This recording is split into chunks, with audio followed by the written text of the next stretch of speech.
Welcome to our channel. నేను మీ Venkat. Delhi liquor scam కేసులో arrest అయిన కవిత గారికి నిన్న బెయిల్ మంజూరు చేయడం జరిగింది. ఈ విషయం గురించి మాట్లాడడానికి మనతో పాటు బీఆర్ఎస్ కార్పొరేటర్ మన్నె కవిత రెడ్డి గారు ఉన్నారు. Hi ma'am. మేడం, దాదాపు కవిత గారు 5 నెలలైంది అరెస్ట్ అయ్యి. తిహార్ జైలు నుంచి నిన్న బెయిల్ రావడం జరిగింది. దీని గురించి ఎలా ఎలా అంటారు? చాలా సంతోషంగా ఉంది.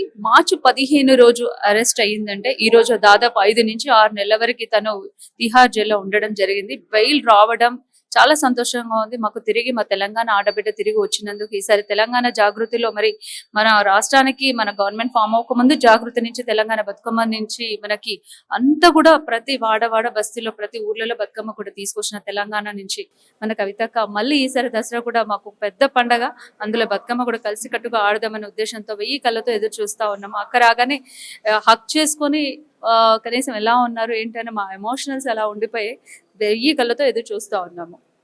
ఇంకోటి, ఈడీ సిబిఐ దర్యాప్తు చేసిన తీరుని సుప్రీంకోర్టు తప్పుపట్టింది. దీని గురించి ఏమంటారు? సుప్రీంకోర్టు తప్పు పట్టిందన్న విషయంలో మీరు అనుకుంటే ఇప్పుడు ఈ రోజు లీగల్ గానే అక్క బెయిల్ మీద బయటకు రావడం జరిగింది. కొంతమంది అడుగుతా ఉన్నారు ఏంటంటే లీగల్ గానే బెయిల్ మీద వచ్చినప్పటికీ మళ్ళీ కూడా కేజ్రీవాల్ విషయంలో ఎలాగా వెనక్కి తగ్గినట్టు మరి వెనక్కి వెళ్ళొచ్చాను. అలాంటి ఆలోచన కానీ అలాంటి సందర్భం కూడా రాదు. లీగల్ గానే బెయిల్ ఏదైతే విషయంలో వచ్చిందో ఆ విషయంలోనే కేసు కూడా అలాగనే కొట్టడం జరుగుతుంది. ఇప్పుడు మేడం, ఎవరైతే మాగుంటి శ్రీనివాసులు రెడ్డి ఉన్నారో అతనిది కవిత గారి సేమ్ సేమ్ కేసు అయినప్పుడు ఆ మాగుంటి గారిని సాక్షిగా ఎలా పరిగణిస్తారు, కవిత గారిని నిందితురాలుగా ఎలా పరిగణనలోకి తీసుకుంటారని చెప్పి సుప్రీంకోర్టు కొంచెం సీరియస్ అయినట్టు తెలుసు. ఎస్, అవును. ఆ విషయంలో కూడా ఇప్పుడు కవితక్క మీద కూడా రాజకీయ కుట్రలు చేస్తున్నారన్న విషయం కూడా తీసుకొచ్చారు. నేను నిందితురాలను కాదు, నేను లీగల్ గానే కడిగిన ముత్యం లాగా నేను బయటకు వస్తానని చెప్పారు. రాజకీయ కుట్రల్లో విషయంలోనే ఇది ఒక భాగంగా కూడా మనం తీసుకోవచ్చు. ఈ విషయం అంటే కేసీఆర్ సార్ మీద వాళ్ళ కూతురు మీద ఈ విషయంలో తీసుకోవాలనే విషయంలో అంటే మన ఫామ్ ఏంటంటే ఇక్కడ తెలంగాణ గవర్నమెంట్ ఫామ్ అవ్వలేదు. ఆ విషయం అవకాశం కింద తీసుకొని ఒత్తిడి చేయడం, ఒత్తిసినట్టు ఈ విధంగా జరగడం కూడా చాలా బాధాకరంగా ఉంది. ఒకే ఒక విషయం మీకు చెప్పాల్సింది ఏంటంటే రాజకీయ కుట్రలు, ఇది రాజకీయంగానే చేసింది. అందుకే నేను లీగల్ గానే బయటకు వస్తానని లీగల్ గానే ప్రూవ్ చేసుకొని తను బయటకు రావడం జరిగింది. ఇంకోటి మేడం, నిన్న యాక్చువల్గా మొన్న కేటీఆర్ గారు 20 మంది ఎమ్మెల్యేలను వేసుకొని ఢిల్లీకి వెళ్ళారు. అందుకే కవిత గారికి బెయిల్ వచ్చింది. బీఆర్ఎస్ ని బీజేపీలో కలపబోతున్నారని చెప్పి కాంగ్రెస్ వాళ్ళు అంటారు. దీని గురించి ఏమంటారు? 20 మంది ఎమ్మెల్యేలను తీసుకెళ్ళినంత మాత్రం కవితకు బెయిల్ వస్తుంది అంటే ఆ రోజు మార్చి 15కే తీసుకెళ్లిపోయి 20 మంది ఎమ్మెల్యేలను తీసుకొని వెళ్ళిపోతుండే కదా.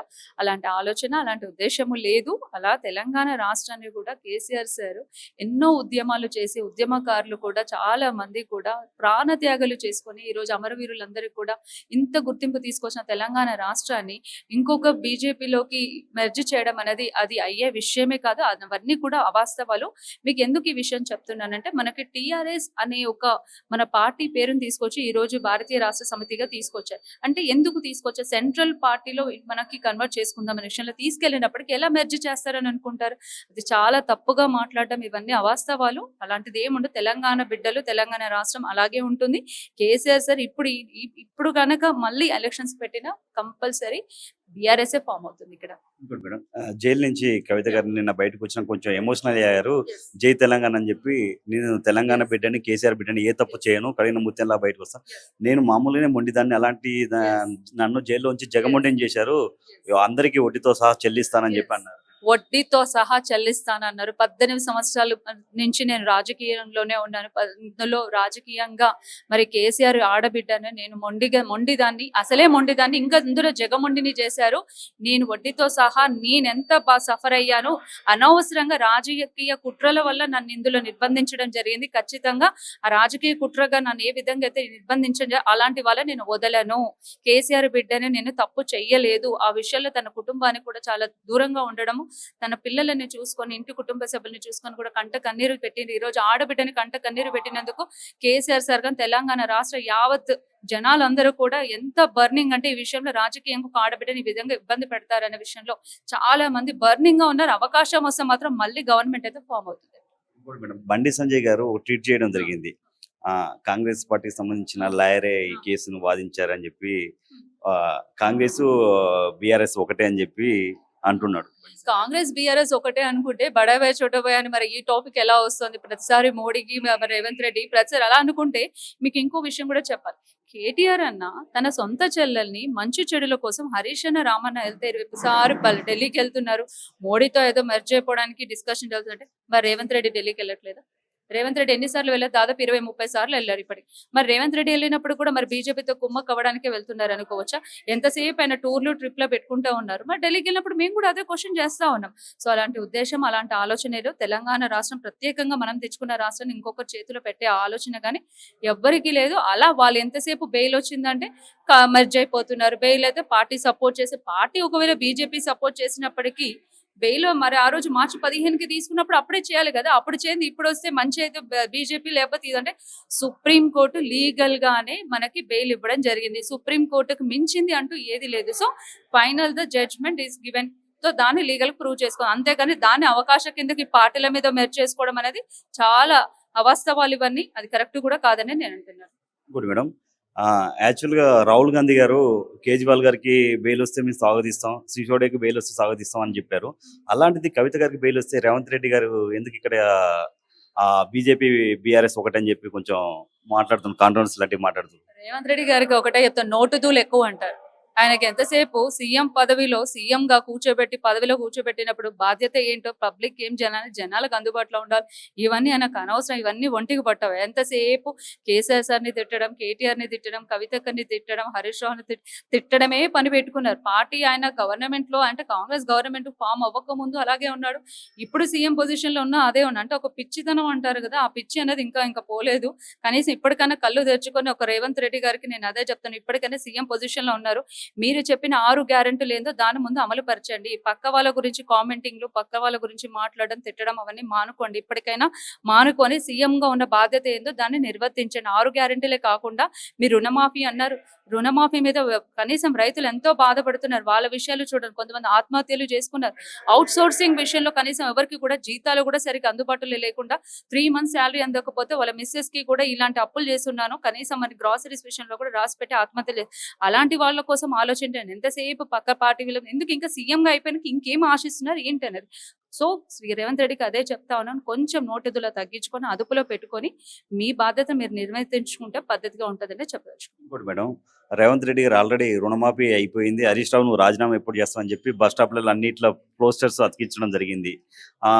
యాక్చువల్గా రుణమాఫీ అంటే రైతులు ఏమంటారంటే రైతు బంధు ఎగొట్టి రుణమాఫీ ఇచ్చారు కదా అని చెప్పి కొంతమంది రైతులు కూడా మాకు రుణమాఫీ ఇంకా పూర్తిగా మాపాలని చెప్పి మాఫీ అవ్వలేదని చెప్పి బ్యాంకుల దగ్గర కూడా కొంచెం లొల్లి చేస్తున్నారు. దీని గురించి నిజంగా రేవంత్ రెడ్డి గారికి ఆయన సీఎం అనాలా మరి ఏమనాలో నాకే అర్థం కావట్లేదు. రుణమాఫీ అయిపోయింది అని అనుకుంటే రైతులు ఎందుకు ఈ విధంగా కాలేదని చెప్తే, రైతులు పాపం వాళ్ళు భూమాతను నమ్ముకొని ఉన్నారు. వాళ్ళ కుటుంబం అంతా కూడా ఆ రైతు వాళ్ళు చేసే వ్యవసాయం మీద ఆధారపడి ఉంటుంది. అంతేకాని వాళ్ళు ఎందుకు అబద్ధం చెప్తారంటే, వాళ్ళకి అబద్ధం చెప్పాల్సినంత అవసరం ఏముంది? ఒక 2, 3, 10 మంది 100 మంది చెప్పదు. ప్రతి ఊర్లో ఎక్కడ పోయినా మాకు రుణమాఫీ రాలేదంట. రైతు బంధు వేరు, రుణమాఫీ వేరు, రైతు బీమా వేరు. దీన్ని ఆయన ముందు తెలుసుకొని దీని విషయంలో ఏమి పబ్లిక్ కి కానీ రైతులకు కానీ ఏమి చేయాలన్న ఆలోచన చూసుకుంటే బాగుంటుంది. కానీ రైతులు అనవసరంగా పాపం చాలా ఇబ్బంది పెడతాడు. మీకు ఇంకో విషయం కూడా చెప్పాలి. ఒక రైతు అకౌంట్ లో దాదాపు 20,000 పడింది. ఒక రైతుకు అకౌంట్ లో 1,00,000 రూపాయల వరకు పడి కానీ 2 లక్షలు అయిపోయింది. కానీ ఇది కరెక్ట్ కాదు. చాలా బాధపడతా ఉన్నారు. ఎప్పుడు మేడం హరీష్ రావు రాజీనామా చేసేది?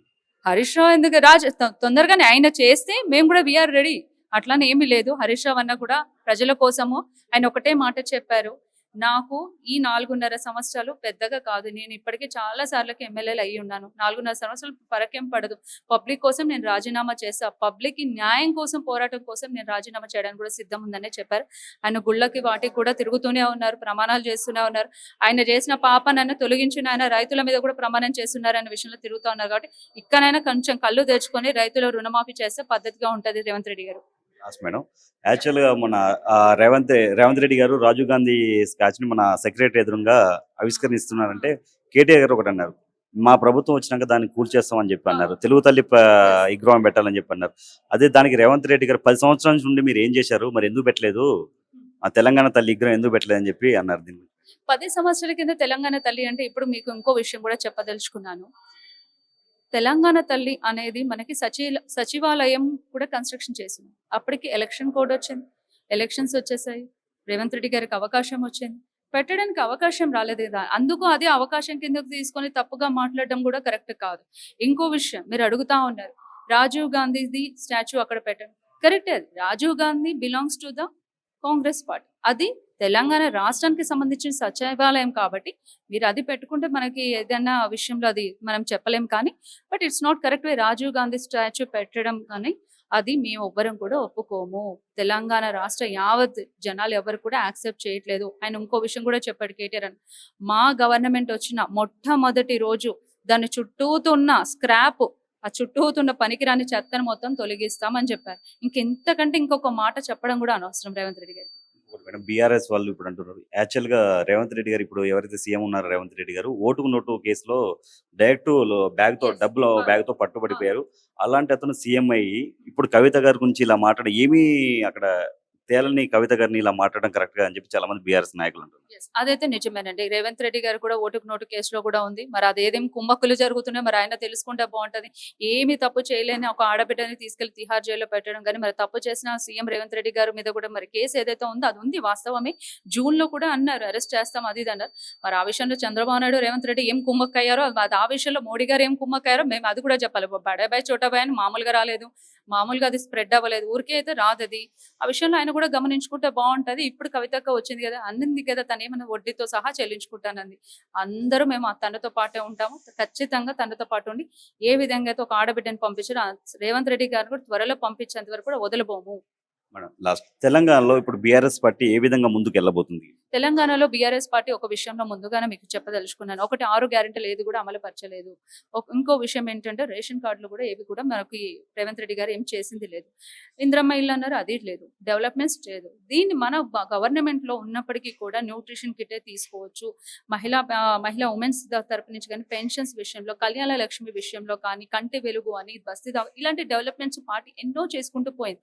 అంటే పార్టీ ఉన్నప్పటికీ ఎంత ఇదిగా ఉంది, లేనప్పటికీ ఎంత ఫరక్గా ఉందని ఆ తేడా అనేది పబ్లిక్ గ్రహించారు.